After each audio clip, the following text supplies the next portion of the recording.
वे अनादि हैं।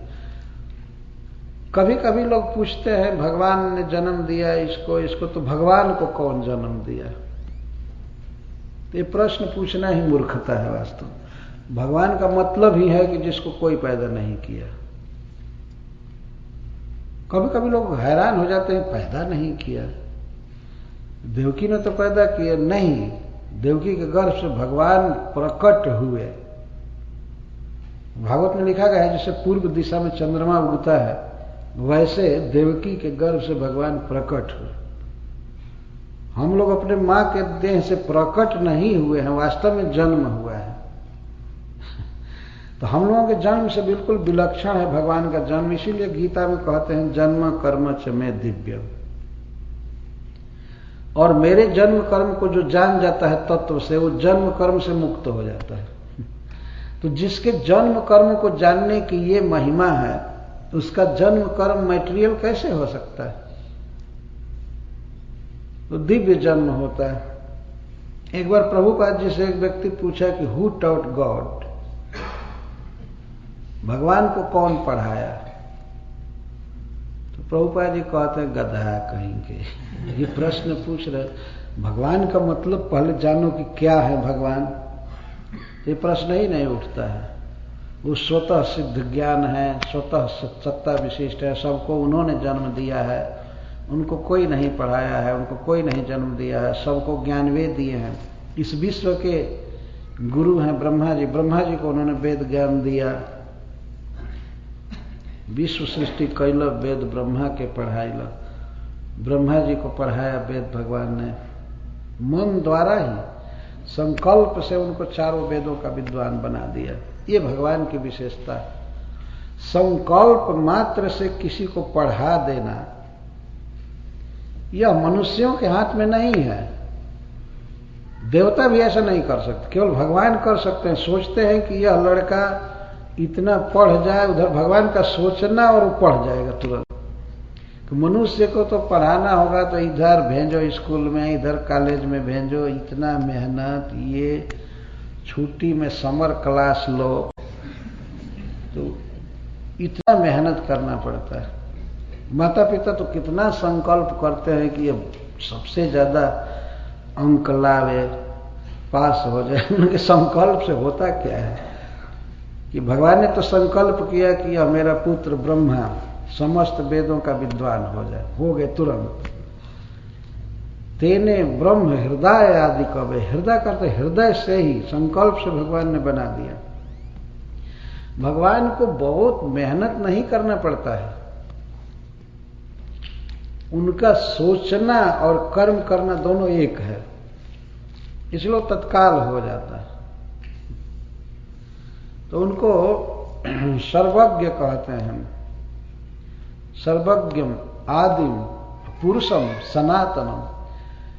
एक तो वे अनादि हैं। अनादि का यह अर्थ है कि ऐसा कोई काल आप पूर्व में नहीं सोच सकते जिस समय भगवान न हो। कभी कभी कुछ लोग सोचते आखिर किसी न किसी दिन तो भगवान एग्जिस्टेंस में आए होंगे। अपने परिच्छिन्न बुद्धि से सोचा करते, नहीं कभी ना कभी तो चालू हुआ होगा उनका अस्तित्व, नहीं। और वे अनंत हैं, सनातन है। सनातन का यह अर्थ है कि वो अनादिकाल से तो हैं ही, अनंत काल तक रहेंगे। काल की सीमा में नहीं बांधा जा सकता, हमेशा रहेंगे। और कौन सनातन है बताइए?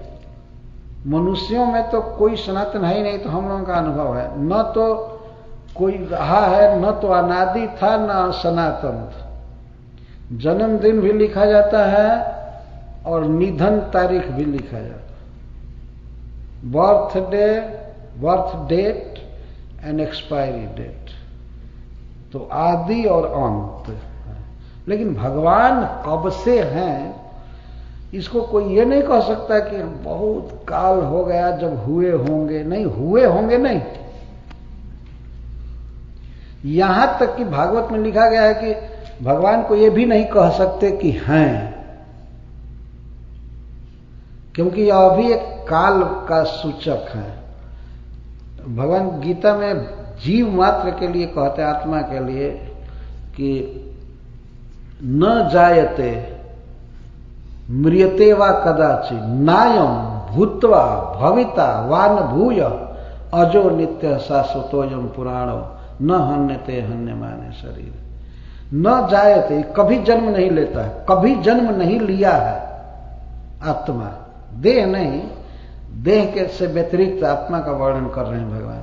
न जायते, ये कभी जन्म नहीं लेता है। या कोई कहे कि अरे शरीर के साथ तो प्रकट होता है, प्रकट होता है लेकिन जब कभी जन्म नहीं लेता है। न जायते म्रियते वा कदाचित, और न तो कभी मरता है, कभी जन्म लेता है न कभी मरता है। नायम भूत्वा भविता वा न भूय, यह न कभी हुआ है और न तो हो रहा है और न होगा। ये संस्कृत शब्द की पकड़ देखिए। नायम भूत्वा, भूत्वा का अर्थ है हो करके। ऐसा नहीं था कि कभी हुआ, और न भविता, और ऐसा नहीं कि भविष्य में होगा, और न भूय, न इस समय हो रहा है। अज नित्य शाश्वतोयम पुराणो न हन्यते हन्यमाने शरीर। यह अज है, शाश्वत है, नित्य है और पुराण है, अनादि है। जब आत्मा इस दशा में है, आत्मा की ये बात है तो सर्वज्ञ सनातन परम पुरुष भगवान विष्णु के लिए क्या कहना। लेकिन मनुष्य अपने मायाग्रस्त बुद्धि से सोचा करता है, भगवान की कल्पना किया करता है, और भगवान हैं तो ऐसे होंगे, ऐसे होंगे, ये होंगे, वो होंगे, और शक्ति घटते घटते एक दिन तो उनको भी मरना पड़ेगा। इस तरह से बोलते हैं, प्रवचन करते हैं मूर्ख लोग इस मनुष्य समाज में। अब वृत्रासुर जी बोल रहे हैं कि भगवान सर्वज्ञ हैं, सनातन हैं, अनादि हैं, पुरुष हैं, और इस विश्व के उत्पत्ति, क्रिएशन और स्थिति, मेंटेनेंस और प्रलय, इनाइलेशन सब उनके अधीन है। उनकी डायरेक्शन से सब सृष्टि होती है, इसका मेंटेनेंस होता है, और उनके डायरेक्शन से ही ध्वस्त कर दिया जाता है संसार। तो वही पुरुष जो इस विश्व की सृष्टि करते हैं, पालन करते हैं, प्रलय करते हैं, सदा विजय उन्हीं की होती है और किसी की नहीं। तो मैं आपके हाथ से वज्र गिरा दिया तो आप ये मत समझिए कि सदा मैं ही जीतूंगा। आप वज्र को उठाइए और प्रयास कीजिए। लोका सपाला जस्य में स्वसंति विवसा वसे द्विजा इव शिचा बद्धा सकाल यह कारणम सकाल यह कारणम। अब कह रहे हैं कि इस विश्व में जितने भी जीव हैं, ऊपर के लोकों में, मध्य में या पाताल में, और उन जीवों के जितने भी नायक हैं, वे सब भगवान के अधीन हैं। सपाला, लोका सपाला, सपाला का अर्थ है पालकों के साथ। प्रत्येक लोक में भगवान ने बहुत जीव बनाया है, और इसके साथ साथ जीवों के कुछ पाल होते हैं। पाल का अर्थ उनका पालन करने वाले, पति, स्वामी, सब जगह ये है। इस पृथ्वी पर ही देखिए, सर्वत्र कोई न कोई राजा है, राष्ट्रपति है, प्राइम मिनिस्टर है, एक देश के स्तर पर। और देश के स्तर से घट करके अगर स्टेट में है तो स्टेट का कोई न कोई प्रधान है। स्टेट से नीचे क्या होता है इधर, कमिश्नरी, काउंटी, डिस्ट्रिक्ट, तो उनके भी हेड होते हैं। उसमें भी कई शहर होते हैं तो शहर का मेयर होता है, और उस शहर में भी कितने कारखाना है, परिवार है तो परिवार का कोई हेड है, तो कोई मैनेजर है किसी का, इस तरह से हैं।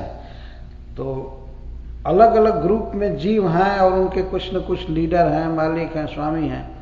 तो जीव सब और मालिक सब लोग भगवान के अधीन हैं। द्विजा युवा शिचा बद्धा, वृत्रासुर जी कहते हैं जैसे जाल में फंसे हुए पक्षी हों, अथवा पिंजड़ा में फंसे हुए पक्षी हों, तो वे स्वतंत्र नहीं हैं। बहेलिया जहां उनको ले जाना चाहता है ले जाता है। उस तरह से भगवान के अधीन सभी जीव। तो जब चाहेंगे कि ये जीवित रहे तो जीवित रहेगा, जब चाहेंगे मार देना तो मार देंगे। बहेलिया जब फंसाता है जाल में पक्षियों को, तो उसकी इच्छा पर है कब तक जीवित छोड़ेगा, नहीं तो मार मार करके बेच देगा। तो इस सिंचा इव द्विजा बद्धा, द्विजा कहा गया है पक्षी को। पक्षी का 2 बार जन्म होता है, वो भी ब्राह्मण है। द्विज शब्द का ये अर्थ होता है 2 बार जन्म लिया हुआ। तो एक बार अंडा के रूप में जन्म लेते हैं पक्षी और दूसरी बार अपने शरीर में आते हैं, तो इसलिए उनको द्विज कहते हैं। तो पक्षी जैसे जाल में फंसे हुए हों, जाल से निकलने की शक्ति उनकी नहीं है, तो उनका जीवन या मरण सब व्याध के इच्छा के अधीन रहता है। कितना हम लोग देखते हैं, कभी कभी लोग मुर्गियों को ट्रक में ले जाते हैं। ये जितने आप देखते हैं चिकन या मांस खाने वाले, इन सबके कुछ वधस्थल होते हैं जहां पर ये लोग वध करते हैं, चिड़िया का, मुर्गी का या बकरा का या और सब का, वहां से लाते हैं। तो हम लोगों ने देखा है किस तरह से पक्षियों का जीवन अधीन होता है जो पकड़ लेता है, खासकर व्याध। तो इस तरह से सारे चर अचर जीव अपने अपने मालिकों के साथ, लीडरों के साथ भगवान के अधीन है। सकाल यह कारण, वही काल है। कलयति इति काल, जो सभी जीवों को गिन गिन करके रखे और अपने कंट्रोल में और उनमें परिवर्तन करे, उसको काल कहते हैं। वो है भगवान। तो भगवान ही कारण है जय आदि में।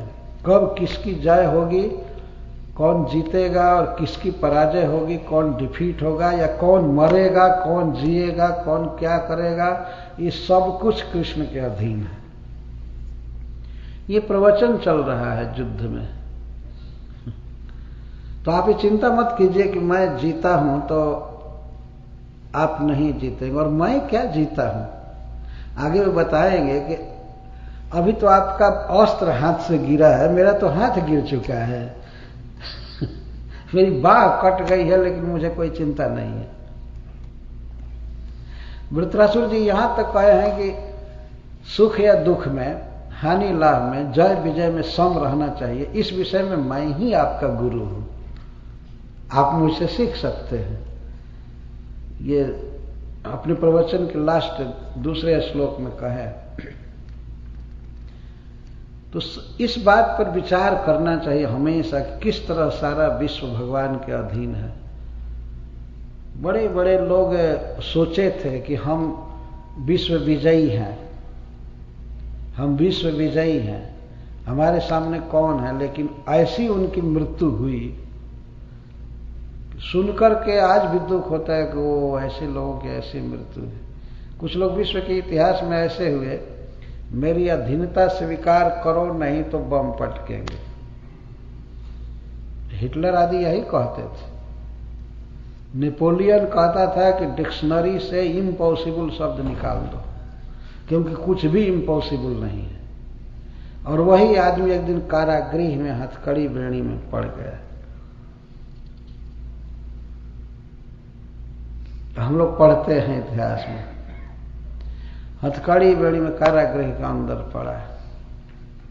पहले तो बहुत विजय हुई थी उसकी।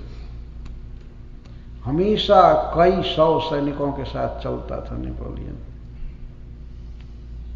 बस मेरी अधीनता स्वीकार करो अन्यथा फिनिश कर दूंगा, यही नारा था। लेकिन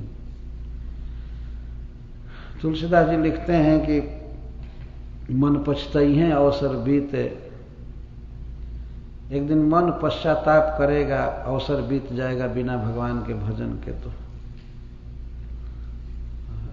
सहस बाहु 10 बदन आद नृप, बचे न काल बलीते, हम करी धन धाम सवारे, अंत चले उठी रीत। सहस बाहु 10 बदन आद नृप, एक ऐसा राजा था जादव जिसको 1000 बाह प्राप्त थी। अगर उसमें से एक आध कटे भी तो कई सौ बचेगी बाह। और भगवान दत्तात्रेय जी की सेवा किया था तो उन्होंने आशीर्वाद दे दिया, भगवान तो सब कुछ कर सकते हैं। तो उसको 1000 बाह मिली तो बहुत उदंड हो गया। तो भगवान ने परशुराम जी के अवतार में उसके बाहों को काट दिया। वे लोग युद्ध करते थे तो कभी कभी बिना मतलब के युद्ध करते थे कि बाह में खुजली हो रही है, दर्द हो रही है बिना लड़े हुए, इसलिए चलो दिग्विजय करो, यहां जाओ वहां जाओ, यहां करो वहां करो। एक बार ये सहस्त्रबाहु अर्जुन नर्मदा जी में विहार कर रहा था कुछ स्त्रियों के साथ, बरहिस्मतीपुर जबलपुर के पास। तो सहस्त्रबाहु ने अपने 500 भुजा को इधर किया, 500 भुजा को इधर किया, बीच में खड़ा हो गया, इसलिए बांध बन गया, पूरा पक्का डैम बन गया। तो पानी नीचे नहीं जा रहा था, पानी ऊपर जमा होने लगा, बांध बन गया। और उधर रावण अपना शिविर लगाया था नदी के तट पर, अपना टेंट सेंट लगाया था, दिखाने गया था कि मैं भी बहुत शानदार राजा हूं। कौन होता है? सहस्त्रबाहु अर्जुन। और सहस्त्रबाहु स्नान करने में अपने हाथ से डैम बना दिए, बांध बना दिए। वो जानता था कि रावण का उधर डेरा पड़ा हुआ है, उसके सैनिक वैनिक आए, तो उसके टेंट फ्रेंड सब पानी में डूबने लगे। तो बहुत क्रोधित हुआ रावण, कौन बदमाश ऐसा किया, कौन किया, कौन किया। वो आया लड़ने के लिए। तो सहस्त्रबाहु अर्जुन कीड़ा की तरह उसको पकड़ लिया एक हाथ से, रावण को, ऐसा वर्णन। और देखने लगा कि 10 सिर वाला एक कीड़ा कौन है, ये इंसेक्ट कहां से आया, ऐसे देखने लगा। बाद में उसके पिताजी आए रावण के, तो छुड़ा दे, छोड़ दीजिए, इसकी यही आदत है, ये है वो है, तो उन्होंने छोड़ दिया। तो एक कथा है कि रावण एक बार बाली के पास गया, अंगद जी के पिताजी बाली के पास युद्ध करने। तो बाली उस समय संध्या वंदन कर रहे थे। तो कहता था मैं तुमसे लड़ूंगा, तुम पूजा छोड़ो, मैं लड़ने आया हूं, लड़ने आया हूं। तो बाली तो उस समय मौन थे, गायत्री जप रहे थे। तो रावण को पकड़ करके अपने काख में दबा करके गायत्री करने लगे कीड़े, और 6 महीने तक अपने कुक्षी में कोख में दबा ली और पड़ा रहा। तो इस तरह से पराजय होती है। रावण बहुत बड़ा विश्व विजेता था, लेकिन इस तरह से पराजय होती। सहस्त्रबाहु अर्जुन इतना बड़ा राजा था, लेकिन भगवान परशुराम ने कुल्हाड़ी से उसको काट कर खत्म कर दिया, परशु से मार दी, खत्म की। इस तरह के लोग हुए। तो वृत्रासुर जी कहते हैं कि सब समय जय केवल भगवान की होती है। भगवान चाहते हैं जिसको जय दिलाना तो उसकी जय होती है, जिसको डिफीट करना चाहते हैं उसका डिफीट होता है। हारना जितना अपने हाथ में नहीं है। और कहते ओजः सहो बलम प्राणम अमृतम मृत्युमेव च तमज्ञाय जनो हेतुम आत्मानं मन्यते जडम। इंद्रियों का की स्फूर्ति, और इसको ओज कहते हैं। इंद्रियों की स्फूर्ति सह मनोबल, शरीर बल और जीवन की अवधि प्राण, और अमरत्व या मृत्यु, ये सब भगवान देते हैं। भगवान के कारण किसी के इंद्रियों में शक्ति आती है। हम लोगों के पास बहुत इंद्रियां हैं, और आज तक जितने भी जीव जन्म लिए मनुष्य आदि सबको इंद्रियां मिली थी। तो आंख में देखने की शक्ति, वाणी में बोलने की शक्ति, कान में सुनने की शक्ति, हाथ से काम करने की शक्ति, इसको ओज कहा जाता है संस्कृत में, ओज। तो ओज कौन देता है? वास्तव में भगवान जब दे रहे हैं शक्ति तब इंद्रियां काम कर रही हैं, नहीं तो एक दिन यही इंद्रियां किस तरह से कार्य क्षमता से हीन हो जाती हैं, ये सबका अनुभव है।